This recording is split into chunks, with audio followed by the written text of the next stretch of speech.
Good morning. Happy New Year. It is January 1st, 2025, and today we start Junk Journal January. The first prompt on the list for day one is cover, and our tools and materials are up on the right-hand side. If you are brand new here and are looking for something relaxing to do, welcome. I'm glad to have you. If you're old here and you're excited to get started, welcome to you too. I'm always glad to see you. By now, those of you who've been following along have done some part or maybe all of the previous episodes we started in preparation in mid-December. And I interpreted cover on this list for January 1st the way most people would interpret the word cover. However, if you have a different kind of junk journal than the one I've been making, you can always interpret that word cover to mean something entirely different. For example, you have an old junk journal that you started, I don't know, a year ago, 2, 3, 4, 5 years ago, and you want to recover that for this challenge. That's a great interpretation of this prompt. What if you have some pages that you made up in your page block when we were doing the accordion fold and you don't like them? You can cover them and do something else. Another great interpretation of the prompt cover.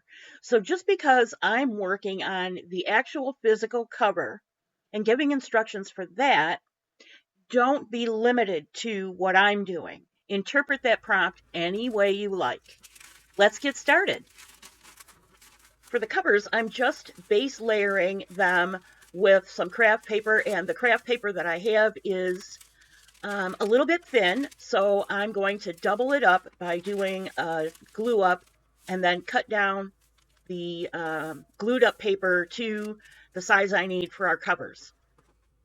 So when I do a big glue up like this, even when I do small ones, I like to do them one side, hold my left hand down and peel back one side and put my glue down and then smooth it out and then flip it over, peel back the loose end and then glue that and smooth the whole thing down. I get a better result that way, especially on thin material like this packing paper. I'm doing a double glue up.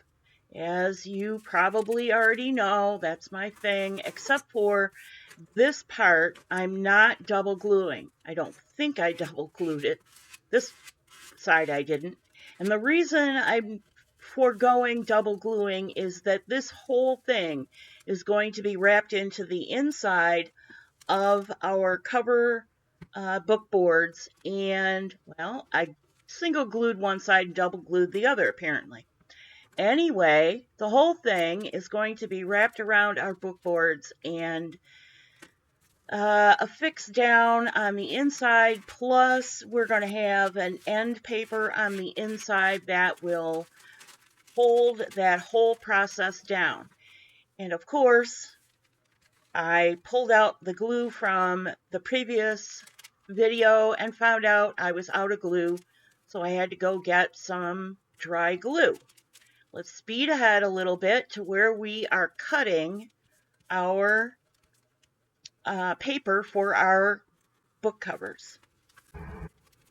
Our book boards are 6 inches wide by 4 inches tall, and I just randomly pulled enough paper to be able to get both book boards covered, and all I have to do is cut this right in half because it is 4 inches, or it's 8 inches high by, I think, 7 inches wide or something like that.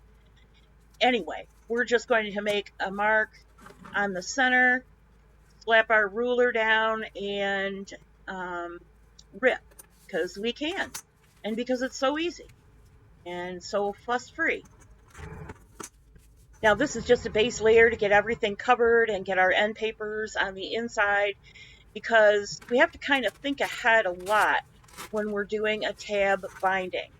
So we have to think about closures. Do I want a ribbon tie closure? If so, I would put my ribbon down first underneath the book board. Well, after I make these relief cuts, I would then put my ribbon down between my book board and my end paper so that I catch the ribbon underneath the um, covering paper. And that way my ribbon is affixed and trapped. But that's not the closure I'm going to use for this book. I may not have a closure at all because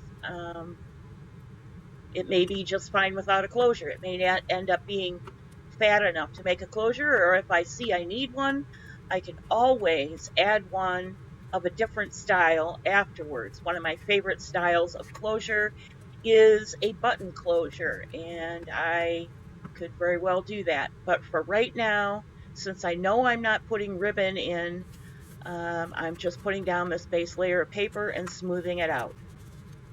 And if I thought I was going to double glue for this side, I apparently forgot. So we'll see if I double glue the backboard or not. In the meantime, let's talk about the things you need to think about when you're doing covers. One thing for sure is when you are gluing these flaps in, you want to make sure that you get wet glue just to the edge of that book board, and if anything is separated, then get it under the cardboard a little bit. I always like to use my silicone spatula and smooth out the wet glue as much as possible. Additionally, there's a way to um, fold these flaps in that's kind of important, and we'll see that in a minute when we go to fold the flaps in. In the meantime, all we're doing is getting wet glue on these flaps and spreading it out so we have really good coverage. And you can see right there where I went around a corner and added extra glue because the corner wasn't glued down well enough. Another thing you need to think about is, am I going to use snaps, magnets, or brads on the outside front cover, or even on the back cover? And in those cases, you really have to plan ahead. If you're going to hide brads on the front from a book plate, for example, you want to make sure that you cover the tails of the brads before you put your end paper down. And you'll see me putting an end paper down in a second. Right now, we're going to gently, very gently, don't put any downward pressure on this. Roll this paper up, and I always do no downward pressure. I always do the short ends first and then trap the long ends on a cover this size. And if you see your glue gets a little dry, just give it a little extra. Now, the reason we roll without putting any downward pressure on these tabs is because we don't want to put any stress on that paper. When you put wet glue on, especially thin paper, and even though this is doubled, it's still thin, and then you stretch it over the cardboard, you're putting strain on the paper and it's likely to crack as it dries. Rolling it gently is the best way of trying to prevent that cracking from happening. There's 2 little dog ears on here and I just cut them off, and you'd never know they were there. My corners are all covered neatly, and my front cover is down and secure. Repeat that step and cover your backboard, and we're going to move along to our end papers on the inside. So you'll take a piece of paper that is big enough to cover the chipboard on the inside, and you can make it all the way almost to the edge, or in this case, I'm going to leave a brown paper border. And because my paper is a good size where I have some wiggle room, all I needed to do was rip my paper in half, and I measure my paper from the outside edge. So I'm doing the front cover first, and I will position my paper so that it is closer to the left edge than it is to the right edge, because the right edge is the spine, and the paper is only there to cover that cardboard hole. So instead, I want it to extend closer to the left edge, and then also make sure it's even up and down. And before you glue this down, remember, if you have a book plate on the front with brads coming through, or you're using magnets or to close it, or what have you, you'll make sure that you take care of those before you put this end paper on the inside of the front cover. Especially brad tails, you might even want to put a piece of masking tape over them before gluing this down, because sometimes they'll poke through the end paper on the inside of the front cover or back cover if you use them on the back cover for some reason. So masking tape takes care of that for the most part. This happens to be light green music paper, and I chose it because I have some light green handmade paper in the signatures, or in the pages, as well as some other places, and I wanted to make sure that it all sort of went together well as far as the colors that I chose. And there's an awful lot of craft or brown with this, and I want to tame that down a little bit. I still will have the front cover to embellish in some way, but I'm leaving that until closer to the end, so that the embellishment doesn't get in the way of our tab binding.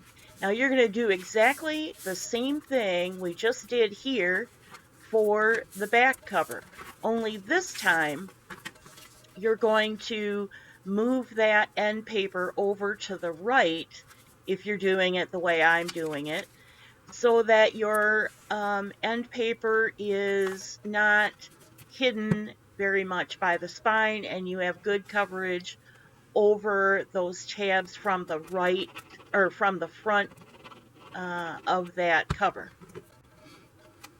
I hope that over the holiday season you squirreled away some things to use in this junk journal, like wrapping paper or ribbon or string or whatever you want to put in this Junk Journal January journal, and that you have a nice little stash going. If you don't, any one of the episodes, I think there's 3 before this, I'll leave you cards and links and show notes and all that jazz. At any rate, there's been a big list somewhere in all of those episodes of things that you can use in your junk journal, and it's pretty much up to you. If you've never done these before, I hope that you'll join us. And if you get behind a little bit, it's no big deal. You don't have to finish on January 31st. Some people take their time and go all the way into February. It's perfectly fine. The point of what we're doing is to get you to get creative and do something that gets you creating things on a daily basis. And speaking of that list, here it is again. Pause the video and screenshot it so that you have it. I always try and put these reminders up, as well as tools and materials on the right-hand side on the little post-it note there, so that you'll know what we need for this episode that we're doing currently.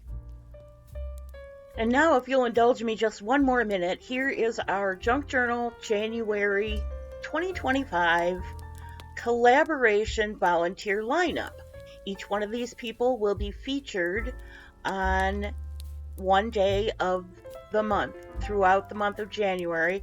And this is our hostess and day one collaborating creator, Meg Journals. I'd like to thank Meg Journals for hosting this collaboration and challenge to the rest of us. There'll be plenty of other people participating. Anybody that I run across who inspires me or teaches me something that I include in our little Junk Journal January adventure will also be listed in show notes. Our glue's all dry now, and so here is our finished set of covers with our page block and a hint at what we'll be doing shortly. We're not going to assemble this today. I have some fiddling around to do with tab bindings to make sure that what I show you makes sense for what we've made thus far. If you are using some other kind of binding and want to just go ahead and put your journal into your covers, by all means run ahead of the class and do that. Don't forget, tomorrow's prompt is envelope, and so let's see what we can come up with for that. Thank you for joining me. I hope you're enjoying this. We got off to a good start. God bless you, and I'll see you real soon.